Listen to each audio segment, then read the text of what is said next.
Seorang penambang membuat penemuan aneh saat sedang menambang. Dengan sekali ayunan beliungnya, ia menemukan dinding batu yang ternyata berongga. Saat ia mengintip dengan hati-hati, seekor burung kenari di dekatnya tiba-tiba mati tanpa sebab. Wajah sang penambang langsung pucat pasi. Ia segera memanggil seorang juru ukur profesional untuk menyelidikinya. Sang juru ukur meminta semua penambang menjauh. Ia berlutut, berdoa kepada patung dewa kecil yang dibawanya, lalu dengan tekad kuat merangkak masuk ke dalam lubang gelap itu. Dan di dalam, ia menemukan sebuah makam tersembunyi. Untuk mendeteksi adanya gas, ia menyalakan lilin di ujung batang bambu dan perlahan menelusuri lorong itu. Namun tiba-tiba, terdengar raungan mengerikan dari dalam gua, disertai kilasan tangan putih yang bergerak cepat. Terkejut, sang juru ukur menjatuhkan lilinnya, memicu ledakan gas besar. 100 tahun pun berlalu. Seorang pria tua misterius datang ke lokasi tambang itu. Ia disambut langsung oleh manajer tambang saat ini. Ternyata pria itu bukan orang biasa, ia adalah seorang profesor. Saat ditanya tujuannya, sang profesor hanya menjawab, samar bahwa sebuah grup keuangan besar membayarnya mahal untuk mengumpulkan sampel dari kedalaman 1000 meter di bawah tambang sang. Manajer menjelaskan bahwa tambang itu baru digali hingga 19 senti 10 meter. Namun, profesor itu tidak ingin membuang waktu. Ia mengeluarkan segepok uang tunai dan memberikannya kepada sang manajer. Setelah memastikan tak ada yang melihat, manajer itu cepat-cepat menerima uang tersebut dan berjanji akan membiarkan sang profesor turun ke tambang dalam seminggu. Seminggu kemudian, profesor itu bersama 5 penambang berpengalaman turun menggunakan lift tambang.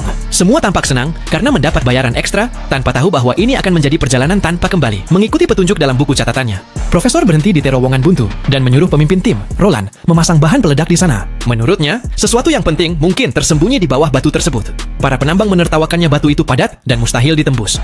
Namun sang profesor yakin dengan penilaiannya. Roland pun terpaksa menuruti perintah. Setelah semua berlindung, ia menekan detonator. Ledakan keras mengguncang terowongan. Saat mereka memeriksa hasilnya, tampak sebuah gua besar tersembunyi di balik dinding batu.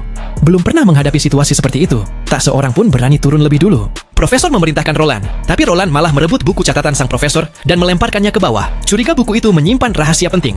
Akhirnya sang profesor sendiri yang turun, diikuti para penambang dengan tali. Di bawah sana, mereka menemukan jalur tambang kuno yang lebih tua lagi. Roland tiba-tiba teringat sebuah legenda tentang kecelakaan tambang besar yang menewaskan lebih dari 30 orang di daerah itu lebih dari seabad lalu. Dipicu penemuan sebuah gua misterius. Ia menyarankan agar mereka mengambil peralatan tambahan demi keselamatan. Namun sang profesor tetap berjalan sendirian, mengabaikan peringatan. Tak lama kemudian, ia menghilang tanpa jejak. Saat mencapai persimpangan, Roland membagi kelompok menjadi 2 tim. 3 orang bertubuh ramping menuju terowongan kiri, sedangkan Roland dan 1 penambang lainnya mengambil arah kanan. Mereka sepakat bertemu lagi dalam setengah jam.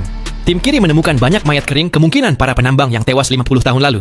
Dilihat dari pakaian mereka, salah satu penambang melihat tulisan merah di dinding yang berisi peringatan mengerikan.